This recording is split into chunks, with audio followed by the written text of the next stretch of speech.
The DCCC, that's the Democratic Congressional Campaign Committee, has released a set of new hiring standards, they call them, which are intended to blah, blah, blah. They have a big explanation about it. But what they're intended to do is make it so that primary opponents to incumbent Democratic congressmen or congresswomen have less of a chance of actually succeeding. And the way they want to do that is to sort of cut off access to a number of different contractors who work in various elements of campaigns. So I want to read just a couple of paragraphs from their new standards. So they say, to apply to become a preferred vendor in the 2020 cycle, firms must agree to a set of standards that includes agreeing not to work with anyone challenging an incumbent. Yay, democracy. Once you get in, you never get out. So, and then they say, and this is what you have to agree to get that preferred status. I understand the above statement that the DCCC will not conduct business with, nor recommend to any of its targeted campaigns, any consultant that works with an opponent of a sitting member of the House Democratic Caucus. And so, look, there's a lot of different consequences. Obviously, they're not happy with some of those who won primaries this last time around. I would say that there's nothing more self-sabotaging than wishing that AOC and Ayanna Pressley and Ilhan Omar and Rashida Tlaib and a number of others had not run successful campaigns, either primarying incumbents or running as Democrats and moving the party in the direction it needs to go. That's the reason the Democratic Party in the House is exciting right now and is actually doing something. It is. Imagine if you didn't have those names, where we'd be right now, all else being equal. But the DCCC sees the current landscape and says, I want more boring candidates. I don't want them to question the status quo, whether it comes to past foreign policy in Latin America or taxation or the Green New Deal. This move is undemocratic. And it also shows you the disgusting level of entitlement the members of the House have right now, the Democratic members of the House, to the point where they do not want anyone to challenge what they believe they're entitled to. Everyone can be replaced.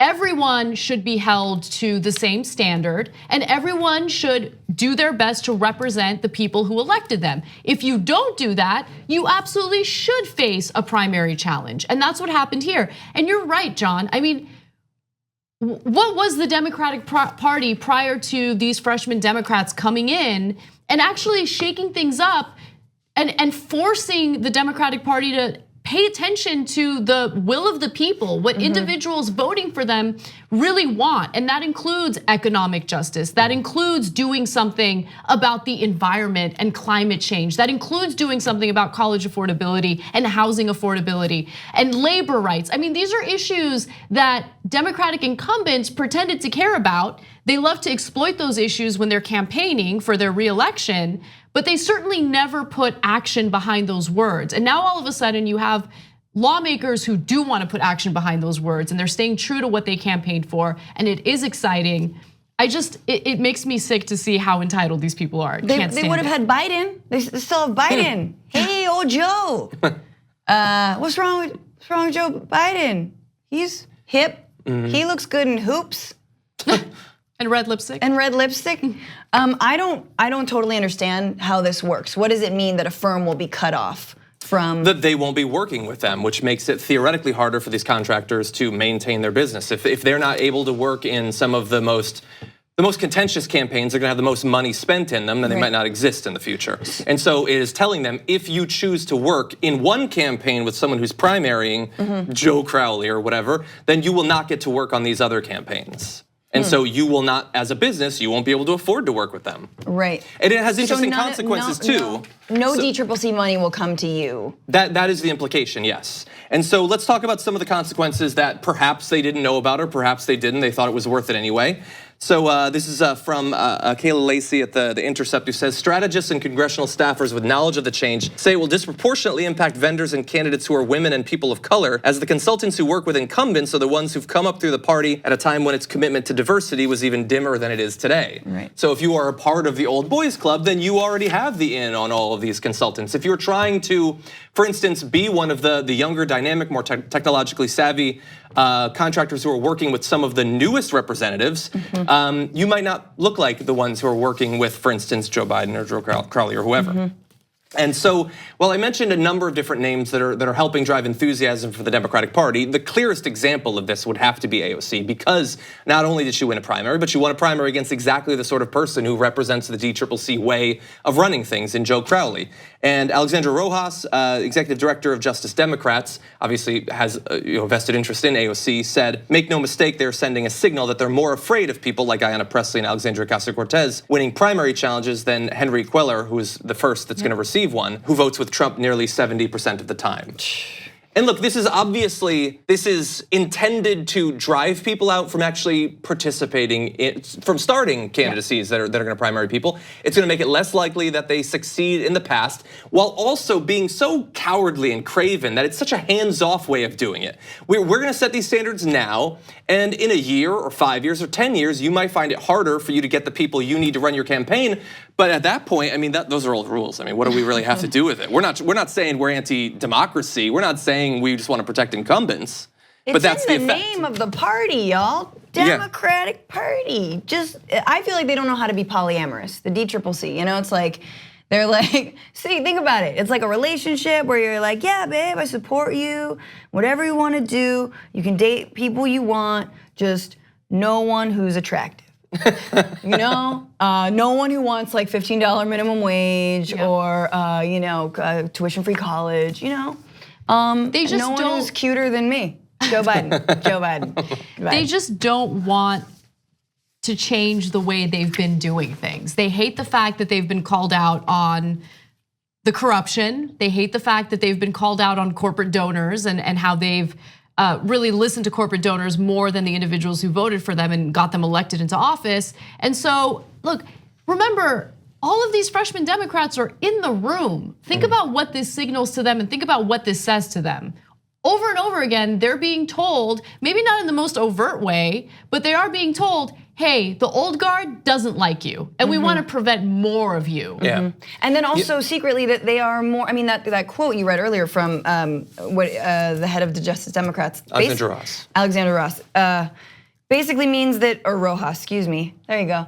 That's like, you're also more afraid of new progressive Democrats than you are of Republicans. Totally. Than you are of Totally. Trump.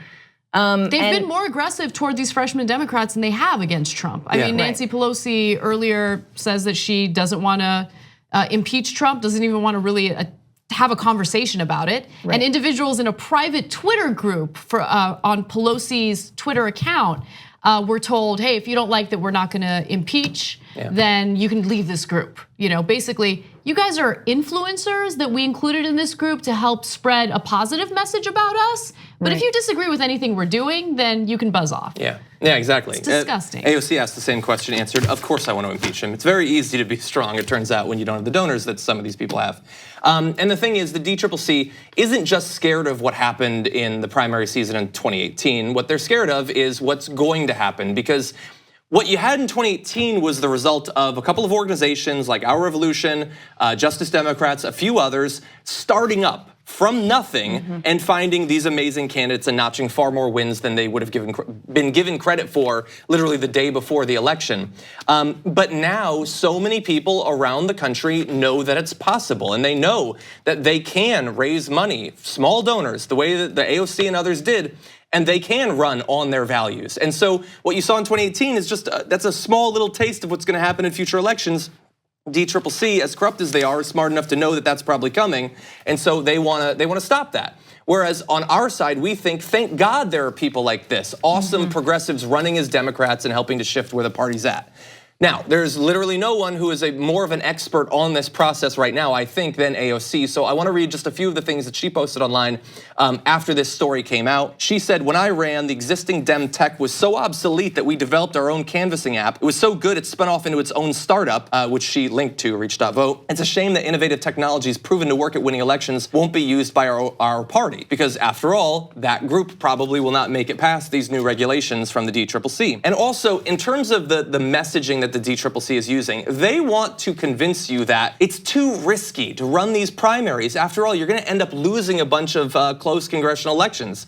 as if all of the places where these primaries are happening are close elections in the first place. Many of them, including in AOC's district, were never a question once you got to the general election. It was always going to be the Democrat. So pretending that there's some big risk that you should be scared about in the primary is 100% intellectually disingenuous.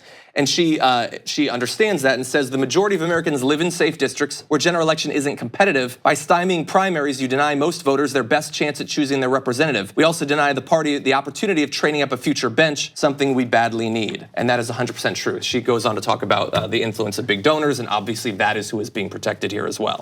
Do we need the DCCC?